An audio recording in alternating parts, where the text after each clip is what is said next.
Meus queridos irmãos e minhas irmãs, a liturgia hoje está muito espiritual. Trechos difíceis, mas trechos que consolam e preenchem o nosso coração. Vejam que nós, homens e mulheres batizados, fomos aceitos por Deus como filhos, para vivermos essa comunhão plena, para vivermos essa comunhão total. Se vocês pegam essa primeira leitura de hoje, vocês vão ver a ação de Deus formando a sua grei, formando o seu rebanho. É tão consolador para nós cristãos sabermos que a Igreja Católica ela foi fundada e conduzida pelo Espírito Santo de Deus. É tão forte e consolador para nós sabermos que o Espírito da verdade está em nós. E essa ação nós vemos nesse tempo da Páscoa, no livro dos Atos, quando São Lucas, que escreve esse livro, São Lucas nos mostra a ação da igreja, a ação do Espírito Santo, que vai fazendo essa igreja ganhar corpo, e vai convertendo, e vai fascinando, e vai atraindo as pessoas a Deus.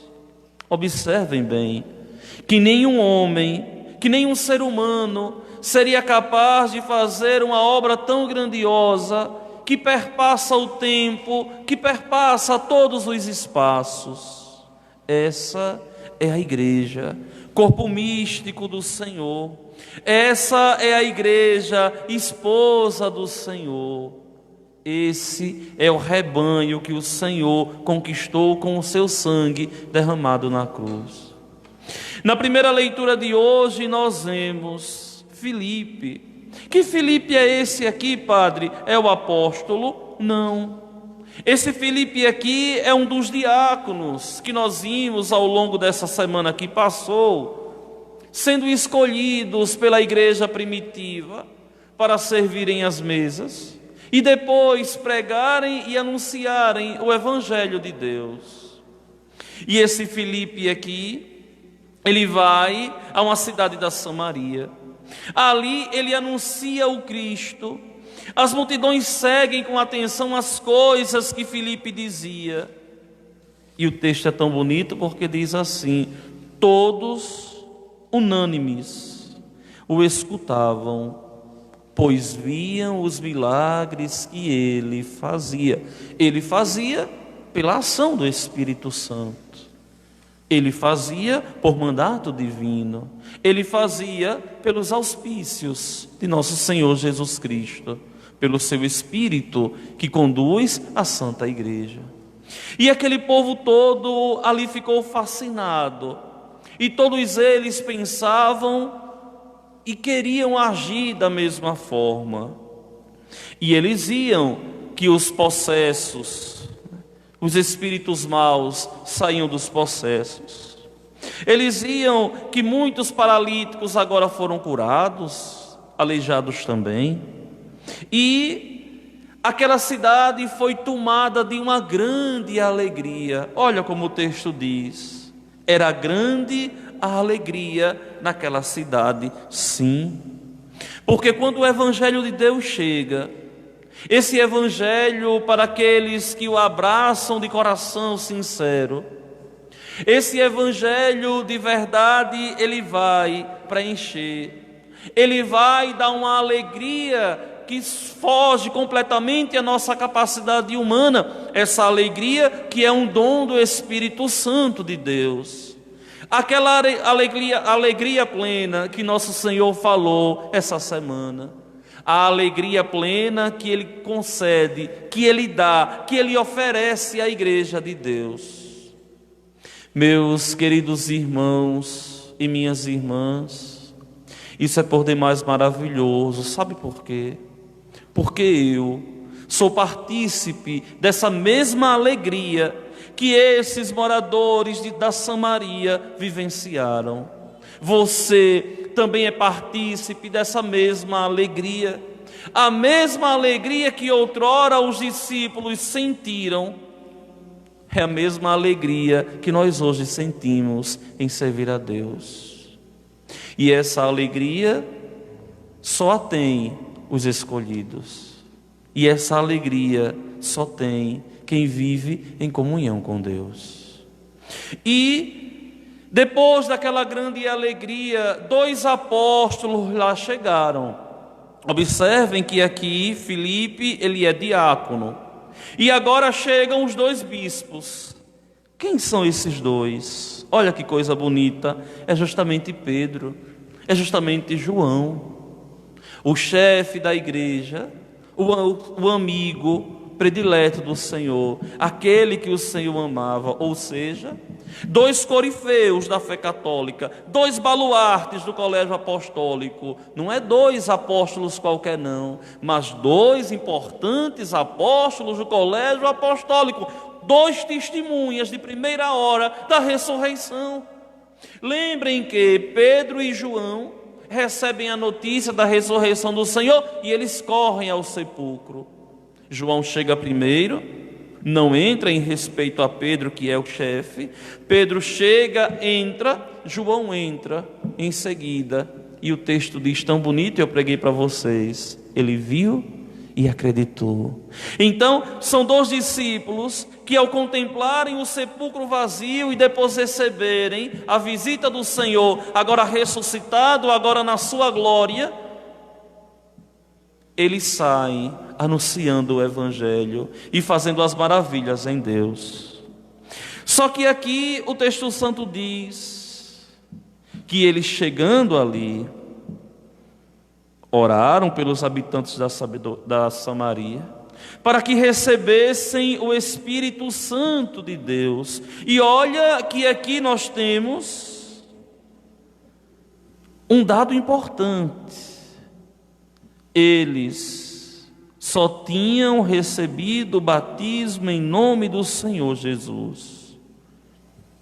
Ou seja, eles não tinham sido ainda crismados. Pedro e João impuseram-lhes as mãos e eles receberam o Espírito Santo. Vejam que aquilo que nós vivenciamos hoje, quando aquele sucessor dos apóstolos, que hoje aqui na nossa diocese é Dom Roberto José, ele vem à nossa igreja crismar, ele está fazendo não um novo rito, mas ele está fazendo aquilo que os apóstolos fizeram. Ele está fazendo aquilo que a igreja primitiva fez. Ou seja, eles foram crismar, foram ofertar o Espírito Santo de Deus. Só que vejam bem, meus irmãos, todo aquele que é crismado, que é maduro na fé, que é adulto na fé, é chamado de verdade a anunciar o Evangelho. E se vocês pegam hoje essa segunda leitura da primeira carta de São Pedro, vocês verão que São Pedro aqui vai exortar a comunidade a 2 coisas. 2 coisas Pedro exorta a comunidade. Primeiro, santificar Jesus nos corações. Nas Sagradas Escrituras nós sabemos que todas as vezes que se fala do coração do homem, se fala do homem todo. O coração do homem é o íntimo do homem. Ou seja, aqui São Pedro diz: santifiquem Jesus nas vossas vidas. Ou seja, é preciso que nós aprendamos a viver em comunhão com Deus, sentindo a presença de Deus, não como um sentimento torpe e vazio, mas sentindo a presença de Deus com a habitação divina em nós, que eu vos falei essa semana. Ou seja, viver em comunhão com Ele, lutando todos os dias para estar nele, lutando todos os dias para ser fascinado por Ele, lutando todos os dias para não desanimar no serviço a Ele. Santificar o coração, não permitir que tudo entre no nosso coração, não permitir que tudo fixe morada no nosso coração, para não nos afastar, para não roubar o espaço divino em nós. E vejam que todos os dias nós vemos, muitas vezes para nossa vergonha eclesiástica, para nossa vergonha católica, muitas pessoas que comungam a Eucaristia, que vivem dentro da igreja, não dão testemunho de Cristo, não santificam o coração, preenchem o coração com tantas coisas, que não tem mais espaço para Deus. E isso é muito forte, porque é preciso que nós entendamos que tudo na vida é passageiro, mas essa relação única, mas essa relação que deve ser estável, ela não passa, ela deve perdurar.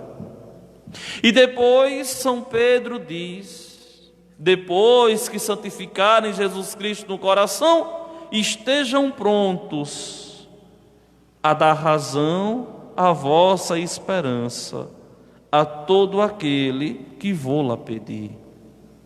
A dar razão da esperança.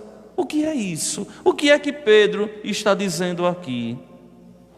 Uma explicação muito simples. É preciso que nós coloquemos de verdade o alicerce espiritual da nossa fé. É preciso conhecer a doutrina. É preciso conhecer a fé católica. É preciso conhecer aquilo que nós cremos. Infelizmente, nós temos tantos católicos que não fazem questão de conhecer a doutrina, que não fazem questão de conhecer Jesus, que não fazem questão de conhecer a igreja. E qualquer palavra, muitas vezes, desconexa, palavras protestantes, muitas vezes causa uma estranheza no coração de alguém que vive muitas vezes dentro da igreja. Por quê? Porque não quer conhecer. Por quê? Porque não se preocupa em ser de verdade doutrinado, em querer viver de qualquer jeito, de qualquer forma na igreja. Meus irmãos, nunca nós vivemos um momento da história tão forte como esse que nós vivemos agora, para darmos base à nossa fé, para anunciarmos Jesus Cristo. Você tem toda a condição do mundo de esclarecer aquilo que você crê. São tantos meios de comunicação, cultura hoje em dia, não é privilégio de quem mais tem, não. Com um simples plano de internet, você é capaz de ser instruído de verdade e uma boa doutrina. Não é preciso comprar grandes obras, grandiosas, caríssimas, não. Com esse simples instrumento que você tem em mãos, que está aí me assistindo talvez, você pode de verdade conhecer a doutrina católica, conhecer a fé católica, dar bases àquilo que você acredita, àquilo que você crê. Olha, se existe uma coisa que nos dá prazer, é de que conhecendo a Igreja Católica, nós de verdade entendemos que essa igreja, ela só pode ser divina. Não tem como essa igreja não ser divina, com tudo isso que ela carrega, com tudo isso que ela nos exorta, com tudo isso que ela nos convida a viver. E por quê, Padre? Porque o mundo continua com a mesma aversão à Igreja Católica, a mesma aversão que teve a Jesus Cristo. Prova de que essa igreja é a grande e a verdadeira. Prova de que essa igreja, ela nos dá o que o mundo é capaz de entender e aceitar, como nós veremos no Evangelho hoje. É preciso dar razão à nossa esperança, porque você crê. Por que, meu Deus, eu entreguei minha vida a Jesus? É preciso que eu tenha isso muito claro na minha mente todos os dias.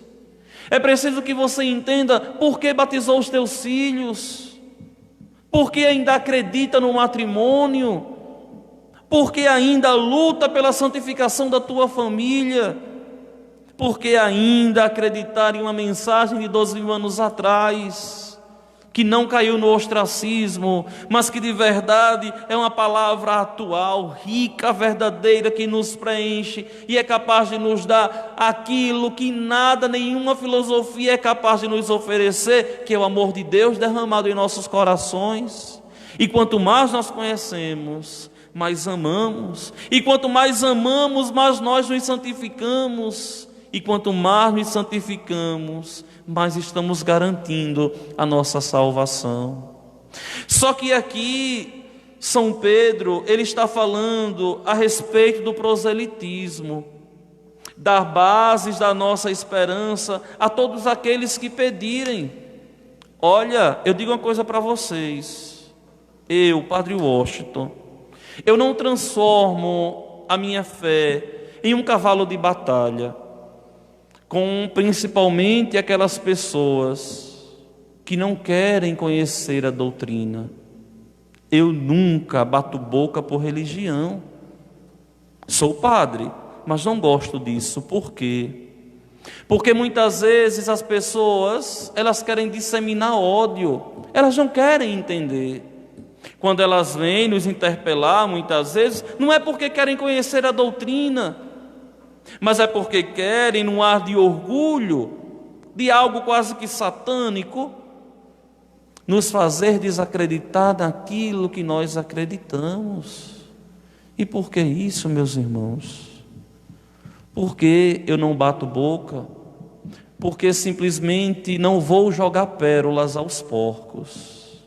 Simplesmente isso. Quando se me apresenta uma pessoa que diz assim: padre, eu tenho vocação, padre, eu sonho com o sacerdócio, eu me acerco de todas as formas. Padre, eu sou evangélico, eu sou evangélica, eu quero conhecer a doutrina católica. Como eu tenho tantas pessoas que me questionam, que querem saber com honestidade por quê, muitas vezes no anonimato, com medo da repercussão social, e trato isso com uma joia preciosa, e instruo, e ensino, e mostro, porque vejo que existe ali uma sinceridade.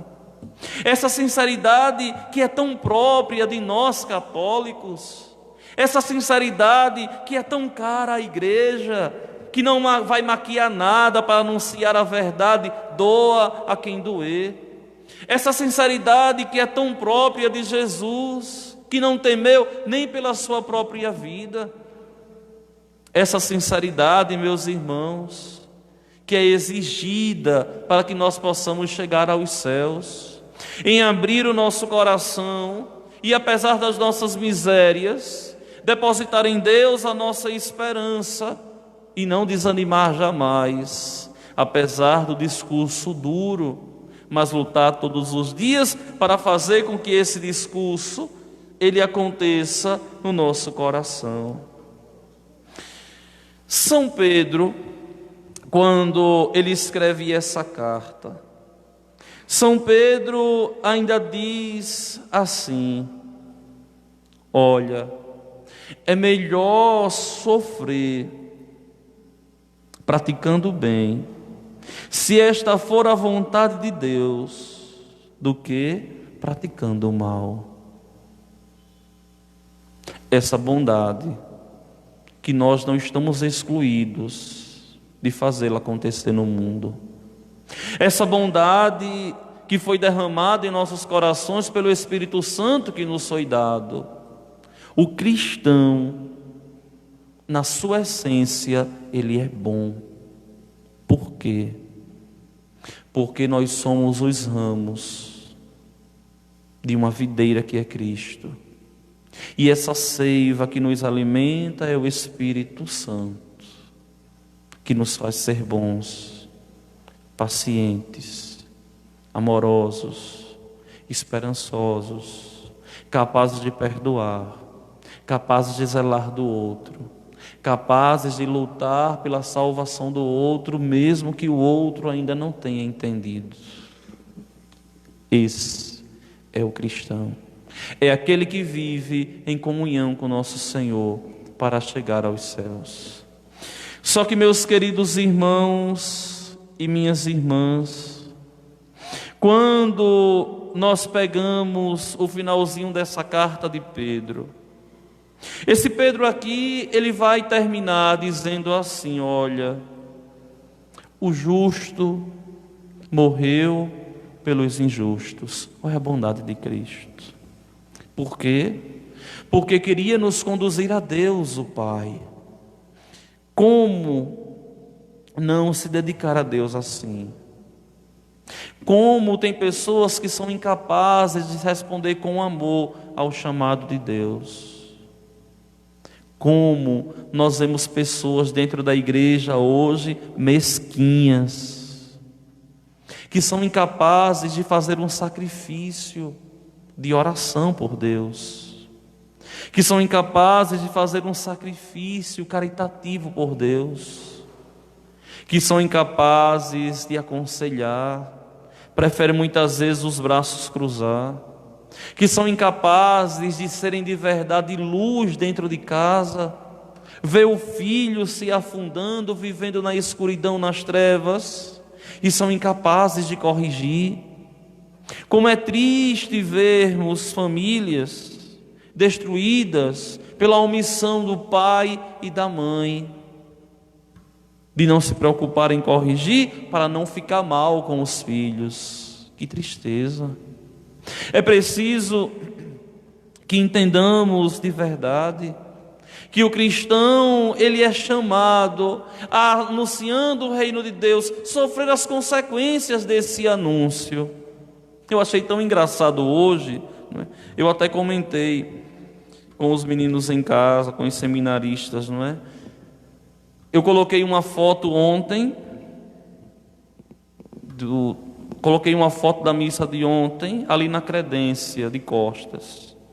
E coloquei uma frase assim no status do WhatsApp: o sacerdote é um homem crucificado. Mas, meu Deus do céu, tanta gente me mandava mensagem assim: mas padre, o senhor está bem? Mas padre, o senhor está doente? Mas padre, o senhor está com saudade de casa? Tanta coisa. E eu começava a rir, dizia: oh meu Deus, o meu povo parece que não entendeu nada ainda. Nós somos crucificados porque participamos da missão do Mestre, e somos incompreendidos, e vemos muitas vezes a mesquinhez, e vemos muitas vezes a falta de interesse das almas que você se dedica. E aí nós vemos que de verdade o sacerdócio não é diferente da vida de Cristo, é uma vida crucificada. E essa vida crucificada não é privilégio de nós sacerdotes, não, mas, por incrível que pareça, faz parte da essência de todos os cristãos. Quem quer me seguir, tome a sua cruz e me siga. Ou seja, meu irmão, você também é um crucificado em Deus. Só que essa cruz que nós vivemos, essa cruz que nós carregamos aqui, ela deve ser de verdade vivida em comunhão com Deus, no amor. E é aqui que a gente desemboca no santíssimo evangelho de hoje, quando nosso Senhor diz assim: se me amais, guardareis os meus mandamentos. O que é o amor aqui? É o Espírito Santo. Ou seja, se vocês vivem no Espírito Santo, se vocês levam uma vida de graça, se vocês estão vivendo de verdade e espiritualmente, vocês vão guardar os meus mandamentos.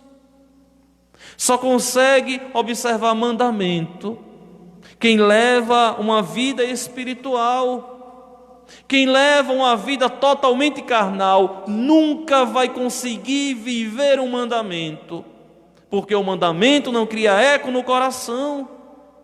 Só vive mandamento quem vive no amor, quem vive no Espírito Santo. E o que é bonito aqui é porque nosso Senhor vai sinalizar. De hoje a 15 dias é Pentecostes na igreja. De hoje a 15 dias.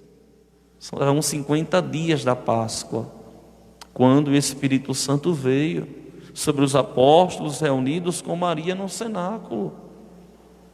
E aqui nosso Senhor vai dizer: olha, se vocês viverem no Espírito Santo, guardarem os meus mandamentos, eu rogarei o Pai, e Ele vos dará um outro defensor, ou seja, Ele vai vos dar o Paráclito, o advogado, para defender contra quem? Contra as ciladas do inimigo. Para defender contra quem? Contra as atitudes diabólicas que nos levam ao inferno. E ele continua: e ele vos dará um outro defensor, para que permaneça sempre convosco, o Espírito da verdade. Que Espírito é esse? É o Espírito de Jesus, é o Espírito Santo. Vejam que o próprio Senhor aqui diz, nos Santos Evangelhos: eu sou o caminho, a verdade e a vida. Se Ele é a verdade e Ele vai mandar o Espírito da verdade, Ele está falando aqui de qual Espírito? Do seu próprio Espírito. O Espírito Santo, que nós cremos que procede do Pai e do Filho. Essa é a nossa crença. Esse Espírito Santo, que é essa seiva que liga os ramos à videira e a videira ao Pai, que é o agricultor. Esse Espírito Santo aqui, que é o Senhor que dá a vida, que procede do Pai e do Filho, e com o Pai e o Filho é adorado e glorificado. Ele que falou pelos profetas, como nós sempre rezamos. Esse Espírito é uma pessoa, não é uma força cósmica. Não é como a gente vê algumas coisas doidas no mundo hoje em dia. Não, aqui não é nada de cosmologia, não. Aqui é o Espírito Santo, é uma pessoa como o Pai e o Filho. Essa pessoa que nos defende, essa pessoa que nos auxilia, essa pessoa que está dentro de nós e que faz com que a igreja permaneça de pé, e faz com que você durma e acorde, e faz com que você respire, e faz com que você de verdade tenha esperança, e seja diferente de um cachorro e de um gato, e consiga amar. Ou seja, tenha esse Espírito Santo de Deus em você. Só que aqui é tão interessante, porque o Senhor diz assim: olha, eu rogarei o Pai, e Ele vos dará um outro defensor. Ele é o primeiro intercessor, o Espírito Santo é o outro, para que permaneça sempre convosco. Ou seja, esse Espírito que nos acompanha a vida toda e que acompanha a igreja desde que Ele voltou ao Pai, nos enviou esse Espírito que permanece conosco até hoje, até que Ele volte. Até que Ele volte. E esse Espírito da verdade aqui, o mundo não é capaz de receber, porque não o vê nem o conhece. Mas como nós podemos interpretar isso aqui? Você já tentou falar de Deus para uma pessoa que não é temente a Deus? Ela vai considerar tudo que você diz besteira. Ela vai considerar tudo que você fala algo sem valor. Uma pessoa que tem o espírito do mundo e que não tem o espírito da verdade é aquela pessoa que para tudo tem disposição, mas para rezar tem um preguição. É aquela pessoa que para tudo tem alegria, mas quando se fala de rezar bate uma tristeza. É aquela pessoa que acha que rezar é perder tempo, que a igreja fazer um sacrifício de oração é perder tempo. São esse mundo que não conhece o Espírito de Deus. Vejam aí fora, quantos e quantos políticos, quantos e quantos intelectuais lutando para falar no coronavírus, para dizer desse coronavírus, mas quão poucos são capazes de dizer assim: a nossa vida está nas mãos de Deus. Somos incapazes de resolver esse problema, porque até agora não tem resposta nenhuma, e essa resposta só virá quando os homens clamarem a Deus. Só virá essa resposta quando os homens, clamando a Deus, Deus conceder essa graça de descobrirem a cura. Vejam, minha gente, que a tecnologia, que essa ciência apurada está sendo incapaz de resolver esse problema. Qual foi a solução? Fica todo mundo em casa, não vai ter contato com ninguém não, para não pegar. Olha a insuficiência do homem.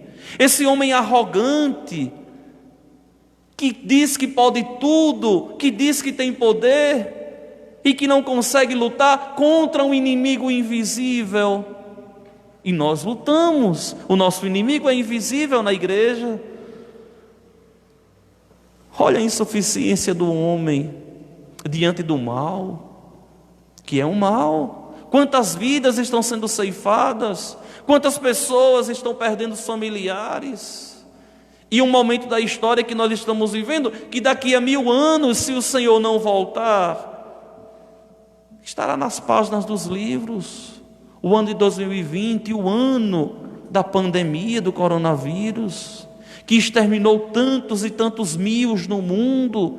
E daqui a 50 anos vão falar sobre isso, e talvez os nossos netos, bisnetos, vão terem horror a esse momento que a gente está vivendo, que a gente está passando. Mas poucos livros haverão de falar que o homem está sendo insuficiente para resolver esse problema. Por quê? Porque tem o espírito do mundo, porque não tem o espírito de Deus. Ó meus irmãos, como nós vemos esse mundo que não é capaz de receber esse espírito da verdade, como nós vemos esse mundo que não conhece esse espírito da verdade, porque só experimenta aqueles que de verdade se abrem. E é tão bonito, porque o próprio Senhor vai dizer: olha, vós os conheceis. Por quê? Porque se abriram a Ele, porque Ele permanece junto de vós. Mas não só está perto de vós, Ele está dentro de vós. Olha que coisa profunda. Nós conhecemos, Ele está perto de nós e está dentro de nós. Esse Espírito que é vida. É por isso que nós somos chamados a viver e não a morrer. É por isso, como eu costumo dizer, a morte nos causa horror, porque a morte não é filha de Deus, não tem o Espírito de Deus, porque Deus é vida, Deus não é morte. E tudo aquilo que passa pela experiência da morte, passa pela ausência de Deus. Morreu para o Espírito Santo de Deus, Deus não está ali.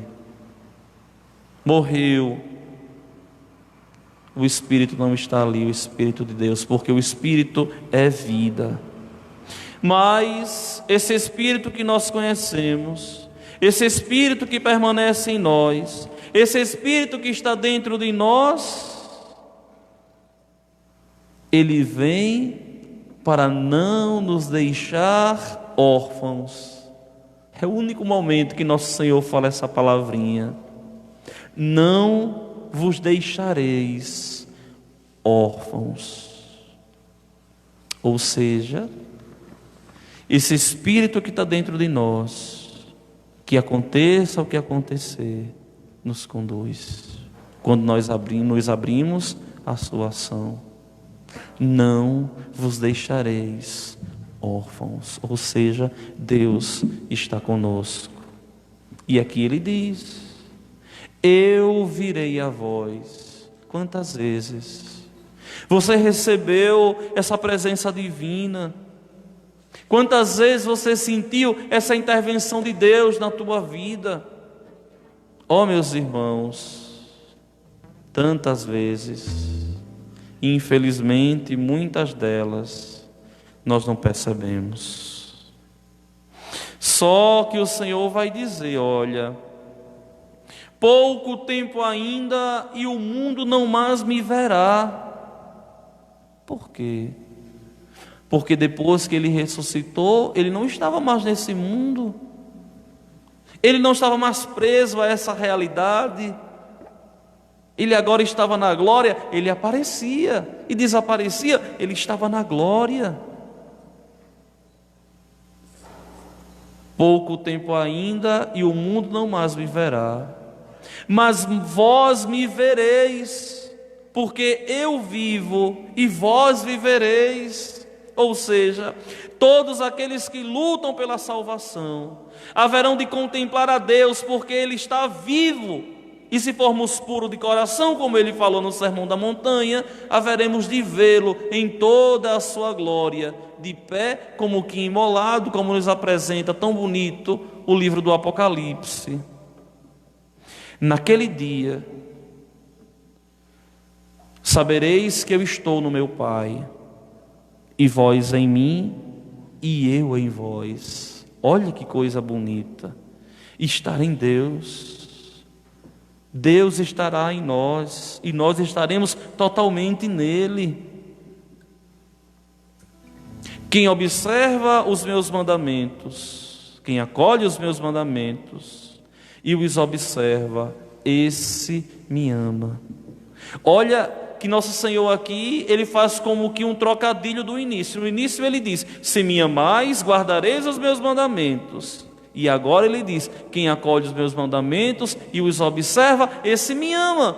Ou seja, é o Espírito que atrai, e é o Espírito que nos faz observar os mandamentos. Ou seja, a nossa vida, toda ela é a ação do Espírito Santo.